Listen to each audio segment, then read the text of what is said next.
नमस्कार दोस्तों, स्वागत है आपका आज के नए इस वीडियो में। जैसा कि आप जानते हैं, आजकल हमारी चर्चा चंद्र कुंडली के सभी भावों में प्रत्येक ग्रह का क्या प्रभाव होता है इस बारे में हो रही है। इसी क्रम में कल के वीडियो में हमने चर्चा किया था चंद्र कुंडली के प्रत्येक भाव में बुध ग्रह का क्या प्रभाव होता है, और आज के वीडियो में हम चर्चा करने वाले हैं चंद्र कुंडली के प्रत्येक भाव में देवगुरु बृहस्पति क्या प्रभाव देते हैं। दोस्तों, जैसा कि आप जानते होंगे, ज्योतिष शास्त्र में देवगुरु बृहस्पति को सर्वाधिक शुभ ग्रह की संज्ञा दी गई है। कहा गया है कि देवगुरु बृहस्पति एकमात्र ऐसे ग्रह हैं जो नीच राशि में होने के बावजूद आपका भला करते हैं, आपको शुभ फल देते हैं। जितना शुभ फल वो दे सकते हैं उतना शुभ फल देते हैं। कहते हैं देवगुरु बृहस्पति जिस भाव में बैठते हैं तो उस भाव से वो 3 दृष्टियां डालते हैं। जैसे अगर देवगुरु बृहस्पति लग्न में ही बैठे हों तो उनकी पहली दृष्टि पंचम भाव पे पड़ेगी, यानी 5 घर आगे। उनकी 7वीं दृष्टि 7वें घर पे पड़ेगी और उनकी 9वीं दृष्टि 9वें घर में पड़ेगी। ये 3 दृष्टियां गुरु को प्राप्त हैं।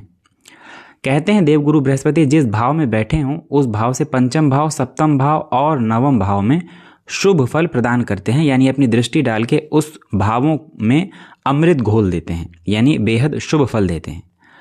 तो चलिए इसी दिशा में अपने कार्यक्रम को आगे बढ़ाते हैं और चर्चा करते हैं कि अगर आपकी चंद्र कुंडली में देवगुरु बृहस्पति 12 भावों में से किस भाव में बैठे हैं और उस भाव में बैठकर वो क्या रिजल्ट देंगे, इसी बारे में हम चर्चा करेंगे।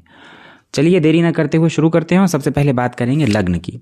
अगर देवगुरु बृहस्पति आपकी जन्म कुंडली में लग्न में ही स्थित हैं तो क्या प्रभाव होगा।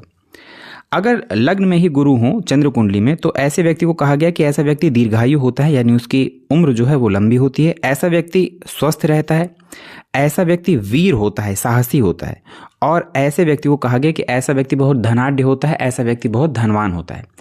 अब देखने वाली बात यह है कि जब हम चंद्र कुंडली का निर्माण करेंगे तो लग्न में तो चंद्र होंगे ही होंगे, क्योंकि ये चंद्र कुंडली है। तो जब देवगुरु बृहस्पति लग्न का प्रभाव देंगे तो चंद्र और गुरु एक साथ सम्मिलित प्रभाव देंगे। गुरु और चंद्रमा की युति को ज्योतिष शास्त्र में गज केसरी योग कहा गया, इसलिए ये युति चंद्र कुंडली में भी बेहद शुभ फल देने वाली हो जाएगी। ऐसा व्यक्ति स्वभाव से बेहद शालीन शांत हो जाएगा। ऐसा व्यक्ति बहुत ज्ञानवान होता है, यानी उसके अंदर बहुत नॉलेज होने के बावजूद वो शो ऑफ नहीं करता। ऐसा व्यक्ति देखने में ही आपको समझ में आ जाएगा कि ऐसा व्यक्ति के अंदर बेहद ज्ञान है, ऐसा व्यक्ति बेहद दूरगामी सोच रखता है, ऐसा व्यक्ति बहुत शांत स्वभाव का होता है, ऐसे व्यक्ति बहुत धनाढ्य होने के बावजूद कभी अपने धन का प्रदर्शन नहीं करते, ऐसे व्यक्ति हमेशा दूसरों को बहुत अच्छी सलाह देते हैं। तो अगर लग्न में ही चंद्र कुंडली में गुरु और चंद्र हों तो कुछ इस प्रकार का प्रभाव देखने को मिलता है। अब अगर बात करें द्वितीय भाव की, यानी धन भाव की, चंद्र कुंडली में अगर धन भाव में देवगुरु बृहस्पति हों तो क्या प्रभाव मिलता है।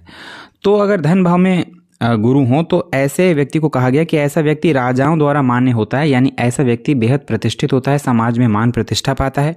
ऐसा व्यक्ति दीर्घायु होता है, यानी लंबी उम्र होती है। ऐसा व्यक्ति थोड़ा उग्र होता है, यानी ऐसा व्यक्ति अपने सामने गलत होते हुए नहीं देख पाता।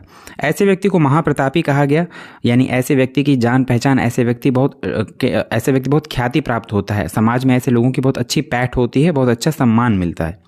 ऐसे व्यक्ति को धर्मात्मा कहा गया, पाप से रहित कहा गया, यानी ऐसा व्यक्ति जो है अच्छे कर्म करने वाला होगा और पाप कर्म न करने वाला होगा, पाप से दूरी बनाने वाला होगा। वहीं अगर बात करें जन्म कुंडली के तीसरे भाव की, जिसे पराक्रम भाव भी कहते हैं, तो चंद्र कुंडली के पराक्रम भाव यानी तीसरे भाव में अगर गुरु स्थित हों तो क्या प्रभाव होता है। तो जानकारों ने कहा कि अगर तीसरे भाव में गुरु हों तो जातक दूसरों का प्रिय होता है, यानी जातक जो है वो दूसरों के सामने उसकी इमेज बहुत अच्छी होती है। ऐसा व्यक्ति जब 17 साल का होता है तो ऐसा व्यक्ति कमाई करने लगता है, यानी ऐसा व्यक्ति कम उम्र से ही पैसा कमाना शुरू कर देता है, कम उम्र से ही ऐसा व्यक्ति फेमस हो जाता है, कम उम्र से ही उसे शोहरत मिलने लगती है। ऐसा व्यक्ति 17 वर्ष की जब उम्र में पहुंचता है तो उसको पिता की तरफ से भी बहुत अच्छा सपोर्ट मिलता है। पिता की तरफ से भी विरासत में उसे बहुत सारी ऐसी चीज़ें मिल सकती हैं जिनका वो आगे बहुत अच्छा सदुपयोग करे। ऐसा व्यक्ति पराक्रमी होगा, यानी ऐसा व्यक्ति अच्छे कामों में अपना पराक्रम दिखाएगा। वहीं अगर बात करें चंद्र कुंडली के चतुर्थ भाव की, यानी अगर चतुर्थ भाव में, जिसे 4th हाउस माता का या भूमि भवन वाहन का घर भी कहा जाता है, यहाँ पर गुरु हो तो चंद्र कुंडली में यहाँ पर जानकारों ने गुरु के बहुत अच्छे रिजल्ट नहीं बताए। यहाँ पर जानकारों ने कहा कि जातक की माता को कष्ट होता है या फिर जातक माता से हीन होता है, और ऐसा जातक जो होता है वो दूसरों के मतलब अपना काम करने की बजाय दूसरे के यहाँ काम करना पसंद करता है, यानी ऐसा व्यक्ति नौकरी में विश्वास रखता है ना कि खुद कुछ काम करने में। इसलिए ऐसे व्यक्ति को कहा गया कि हमेशा दूसरों का काम करता है। हालांकि ऐसे व्यक्ति को भूमि भवन वाहन की कोई कमी नहीं होती। ऐसे लोगों का जो है घर जो है बड़ा होता है। ऐसे लोग बड़े घर में रहना पसंद करते हैं। ऐसे लोगों को विरासत में भी बहुत अच्छा संपत्ति मिलती है। लेकिन ऐसे व्यक्ति की माता को विशेष कष्ट बताया गया, और सबसे बड़ी बात यह कि व्यक्ति की अपनी माता से भी अनबन बनी रहती है। और वहीं अगर गुरु थोड़ा ज्यादा पाप प्रभावों में आ जाए, राहु और शनि इत्यादि की दृष्टि इनके ऊपर पड़ जाए, तो स्थिति थोड़ी और भी गंभीर हो सकती है। वहीं अगर बात करें पंचम भाव की, चंद्र कुंडली के पंचम भाव में अगर गुरु स्थित हों तो यहाँ पर जानकारों ने क्या कहा? जानकारों ने कहा कि अगर पांचवें भाव में गुरु हो तो जातक दिव्य दृष्टि वाला होता है, यानी ऐसे व्यक्ति जो है दूरगामी सोच का होता है। ऐसे व्यक्ति पहले से ही आने वाले संकट को भांप लेता है। ऐसा व्यक्ति ज्ञानवान होता है, यानी एक्चुअल ज्ञान ऐसे लोगों को होता है। ऐसे लोग हमेशा आप देखेंगे नॉलेज के पीछे भागते हैं। कभी वो ये नहीं सोचते कि हमने क्या पढ़ा तो हमें दूसरे को शो करना है। वो एक्चुअल ज्ञान चाहते हैं कि हाँ, हमें इस चीज़ की नॉलेज चाहिए। ऐसे व्यक्ति को कहा गया ऐसे व्यक्ति बहुत तेजस्वी होते हैं। ऐसे व्यक्ति अधिक पुत्र वाला होता है। पंचम भाव में जब भी गुरु बैठेंगे आप हमेशा सुनेंगे जानकारों से कि ऐसे व्यक्ति की पुत्र संतति ज़्यादा होती है, यानी ऐसे व्यक्ति के पुत्रों की संख्या ज़्यादा होती है। शिक्षा में ऐसे व्यक्ति बहुत अच्छे होते हैं। ऐसे लोगों की शिक्षा पूर्ण होती है और शिक्षा में वे रुचि भी रखते हैं। ऐसे व्यक्ति स्वभाव से उग्र होते हैं और अत्यंत धनी होते हैं। पंचम भाव से भी कहीं ना कहीं धन का विचार किया जाता है। ऐसे व्यक्ति जिनके पंचम भाव में गुरु हों, ऐसे व्यक्ति शिक्षा के माध्यम से अच्छा खासा पैसा कमाते हैं। वहीं अगर बात करें कुंडली के छठवें भाव की, षष्ठ भाव की, यहाँ पर देवगुरु बृहस्पति अगर चंद्र कुंडली में छठवें भाव में हो तो क्या प्रभाव देंगे? तो ऐसा व्यक्ति उदासीन हो जाता है। यानी जब भी गुरु छठवें, आठवें या 12वें से संबंध बनाते हैं तो गुरु अपनी शुभता इन भावों का जो दुष्प्रभाव होता है उसको खत्म करने में लगा देते हैं। यानी गुरु की पूरी एनर्जी जो है इन भाव होते हैं, छठा, आठवां और 12वां, इन भावों के जो दुष्प्रभाव होते हैं उन्हें खत्म करने में गुरु की काफ़ी एनर्जी खत्म हो जाती है। इसलिए छठवें भाव में अगर गुरु हो तो ऐसा व्यक्ति उदासीन हो जाता है। ऐसे व्यक्ति को कहा गया वो ग्रह से रहित होता है, यानी ऐसे व्यक्ति के पास खुद का मकान नहीं होता। कई बार देखा गया कि ऐसा व्यक्ति आजीवन किराए के मकान में रह रहा है। ऐसा व्यक्ति हालांकि दीर्घायु होता है, और ऐसे व्यक्ति को कहा गया कि ऐसा व्यक्ति नौकरी करके, दूसरों का काम करके, मतलब नॉमिनल छोटे छोटे काम करके अपनी आजीविका चलाता है। अब दूसरा रीजन उसका ये भी है कि जब जन्म कुंडली की अगर बात करें तो वहां पे छठवें भाव में गुरु होते हैं तो रोग रिपूरण से रक्षा करने में गुरु अपनी शुभता खो देते हैं। इसलिए ऐसे व्यक्ति को गुरु बहुत अच्छा परिणाम नहीं दे पाते, जितना अच्छा परिणाम वो कुंडली के अन्य भावों में दे सकते हैं। वहीं अगर बात करें कुंडली का सप्तम भाव, 7th हाउस, तो अगर चंद्र कुंडली के सप्तम भाव में गुरु हो तो कैसा प्रभाव बताया गया? तो कहा गया जातक दीर्घायु होगा, निरोगी होगा, यानी ऐसे व्यक्ति को जल्दी कोई रोग नहीं पकड़ेगा। ऐसा व्यक्ति मितव्ययी होता है, यानी सोच समझकर पैसे खर्च करने वाला होता है। ऐसा व्यक्ति स्थूल शरीर वाला होता है, यानी ऐसा व्यक्ति थोड़ा मोटा दिखाई देगा। ऐसे व्यक्ति को कहा गया पांडु रोग से ग्रसित होता है, घर का मुखिया होता है।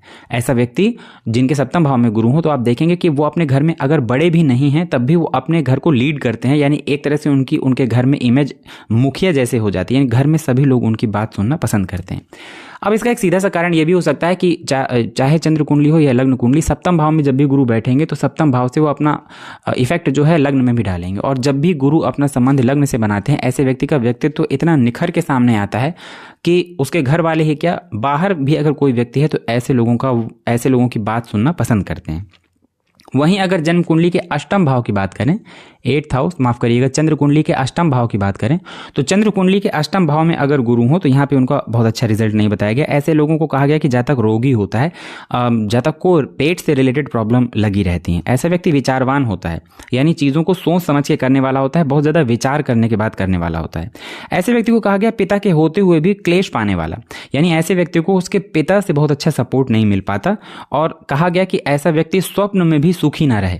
अब इसका एक मतलब यह भी है कि जब भी अष्टम भाव में गुरु होंगे तो व्यक्ति को अष्टम भाव से मिलने वाले जो दुष्प्रभाव हैं उनसे बचाने में गुरु की एनर्जी खर्च हो जाती है। इस वजह से गुरु बहुत अच्छा रिजल्ट नहीं कर पाते, पिता से अच्छा सपोर्ट नहीं मिल पाता, व्यक्ति के जीवन में थोड़ा संघर्ष बढ़ जाता है, पेट से संबंधित विशेष उसको ऐसे रोग होने की संभावना रहती है। हालांकि तंत्र मंत्र, ज्योतिष शास्त्र, इन सब में जातक की रुचि बढ़ जाती है और जातक जो है वो सीख भी लेता है। और अगर वहीं बात करें नवम भाव की यानी 9th हाउस की, जहां से भाग्य का विचार किया जाता है, तो चंद्र कुंडली के अगर नवम भाव में गुरु हो तो इसे बहुत अच्छा बताया गया। व्यक्ति को कहा गया व्यक्ति धर्मात्मा होता है, अच्छे काम करने वाला होता है, धनी होता है यानी उसके पास प्रचुर मात्रा से ज्यादा धन होता है। ऐसा व्यक्ति सुपथगामी होता है यानी हमेशा अच्छे मार्ग पे चलने वाला होता है, दूसरों को भी अच्छी सलाह देने वाला होता है। ऐसा व्यक्ति देवता तुल्य कहा गया, यानी अगर नवम भाव में गुरु है बहुत अच्छी स्थिति में, यही चीज जन्म कुंडली में भी होती है कि अगर जन्म कुंडली के भी नवम भाव में गुरु है बहुत अच्छी स्थिति में, तो व्यक्ति देवता तुल्य हो जाता है यानी धर्मात्मा, बहुत अच्छा सोच विचार रखने वाला हो जाता है।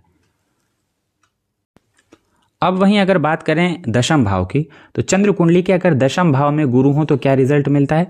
तो अगर चंद्र कुंडली के दशम भाव में गुरु हैं तो ऐसा व्यक्ति घर परिवार, मतलब ऐसे व्यक्ति का घर परिवार स्त्री पुरुष को छोड़कर तपस्या करने वाला, ऐसा व्यक्ति आप देखेंगे कि जिनके दशम भाव में गुरु हैं सबके साथ होते हुए भी उन्हें एकांत पसंद होता है। ऐसे व्यक्ति अंतर्मुखी हो जाते हैं, ऐसे व्यक्ति अपने कर्म से पीछे नहीं हटते, ऐसे व्यक्ति डट कर अपना कर्म करने वाले होते हैं, चुनौतियों का सामना करने वाले होते हैं। ऐसा व्यक्ति परिवार को साथ लेकर चलने वाला होता है, लेकिन ऐसा व्यक्ति हमेशा एकांत प्रिय होगा, यानी ऐसा व्यक्ति अंतर्मुखी, अपने मन के भीतर झांकने की इच्छा होगी ऐसे व्यक्ति की।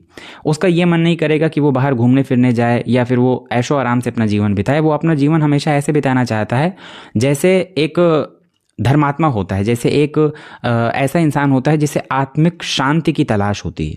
10वें भाव में गुरु कार्य क्षेत्र में बहुत जबरदस्त लाभ देते हैं, चाहे जन्म कुंडली हो या चंद्र कुंडली, लेकिन आप व्यक्ति को देखेंगे तो वो परोपकारी हो जाएगा, अपने से ज्यादा दूसरों के लिए, अपने परिवार के लिए, समाज के लिए सोचने लगेगा। 10वें भाव में भी गुरु बहुत अच्छा रिजल्ट करते हैं, और अगर गुरु के ऊपर कोई पाप प्रभाव ना हो तो 10वें भाव में गुरु कार्य क्षेत्र में भी जबरदस्त सफलता दिलाते हैं। अब वहीं अगर बात करें कुंडली का एकादश यानी 11वां भाव, 11वें भाव में चंद्र कुंडली के अगर 11वें भाव में गुरु हों तो कैसा रिजल्ट मिलता है। तो जातक घुड़सवार या घोड़े की सवारी करने वाला कहा गया। अब आज के परिवेश में घोड़े की सवारी करना तो संभव नहीं है, लोग ये सब रखना पसंद नहीं करते, तो ऐसे व्यक्ति को कहा गया कि ऐसे व्यक्ति के पास भूमि, भवन, वाहन का उसे अच्छा सुख मिलता है, बड़े अच्छे वाहन उसके पास होते हैं और जातक बड़े वाहन में चलना पसंद करता है। ऐसे व्यक्ति को कहा गया कि राजा या राजा के समतुल्य, यानी ऐसा व्यक्ति जो होता है उसके पास इनकम का कोई कमी नहीं होती, ऐसा व्यक्ति राजा या राजा के समतुल्य जीवन जीता है और सुख भोगता है। 11वें भाव को आय भाव कहा गया है। जन्म कुंडली में भी 11वें भाव में अगर गुरु हो तो यहाँ पे बहुत अच्छा रिजल्ट करते हैं। इंसान के पास आमदनी की कोई कमी नहीं होती, इंसान हमेशा जीवन में पैसों की वजह से उसका कोई काम नहीं रुकता, वो अच्छे कामों से पैसा कमाने की कोशिश करता है और जातक बुद्धिमान भी होता है। अब अगर बात करें द्वादश भाव यानी 12वें भाव की, तो चंद्र कुंडली के अगर 12वें भाव में गुरु हो तो क्या रिजल्ट करते हैं। तो 12वें भाव में अगर गुरु हो तो कहा गया कि जातक अपने कुटुंब का विरोध करके शत्रुओं का लाभ कराने वाला होता है। अब कुटुंब का विरोध करके शत्रुओं का लाभ कमाने का एक मतलब यह भी है कि जातक धर्म विरोधी हो जाता है, वो तर्क के साथ धर्म के साथ वो तर्क करने लगता है। उसे धर्म तभी मानना है जब उसके तर्क संगत हो। तो ऐसा व्यक्ति क्या करेगा, अपने ही धर्म का कभी कभी विरोध करते हुए देखे गए। ऐसे लोग क्या हो, दूसरे के धर्म की तारीफ करते हुए देखे गए। ऐसे लोग दूसरों का भला करते हुए देखे गए, यानी ऐसे व्यक्ति का धन जो है वो भी किसी दूसरे के इस्तेमाल में आ जाता है, अपने इस्तेमाल में नहीं आ पाता। ऐसा व्यक्ति जो ये बोला गया कि शत्रुओं का लाभ कराकर उनको सुख देने वाला होता है, तो ऐसा व्यक्ति अगर देखा जाए तो ऐसा व्यक्ति थोड़ा ऐसे स्वभाव का हो जाता है कि उसका फायदा कोई भी व्यक्ति उठा ले। अब चूंकि 12वां भाव भी जो है एक ऐसा भाव है जो बहुत अच्छे रिजल्ट नहीं करता। देवगुरु बृहस्पति का 12वें भाव से चंद्र कुंडली में अगर संबंध बनेगा तो ऐसा व्यक्ति थोड़ा उदासीन हो जाएगा, ऐसा व्यक्ति जो है थोड़ा सा समाज से हटकर रहने वाले लोगों में से हो जाएगा।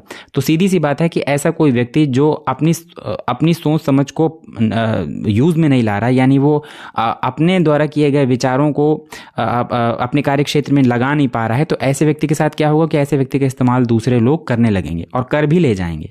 अब चूंकि अपने ही धर्म का विरोध किया तो ऐसे व्यक्ति की इमेज भी जो है दूसरों के सामने बहुत अच्छी नहीं रह जाती। तो 12वें भाव में गुरु अच्छा रिजल्ट तो कम करते हैं, लेकिन ऐसा व्यक्ति अगर धर्म के रास्ते पर चले, अपने धर्म का विरोध न करे, अपनों को साथ लेकर चले, दूसरी चीज ये है कि समाज से जुड़कर रहे, तो ऐसे व्यक्ति को ऐसा नहीं है कि यहाँ पर गुरु खराब ही रिजल्ट करते हैं, यहाँ पर भी गुरु बहुत अच्छे रिजल्ट करते हैं। अब डिपेंड करता है कि आपकी चंद्र कुंडली में बाकी की ग्रह स्थितियां कैसी हैं, गुरु के ऊपर किन ग्रहों का प्रभाव है। अगर किसी शुभ ग्रह का, जैसे चंद्रमा है, पक्षबल से मजबूत चंद्रमा है, बुध है, शुक्र है, इनका प्रभाव है, तो गुरु यहाँ पे भी कभी कभी बहुत अच्छा रिजल्ट करते हुए देखे गए हैं।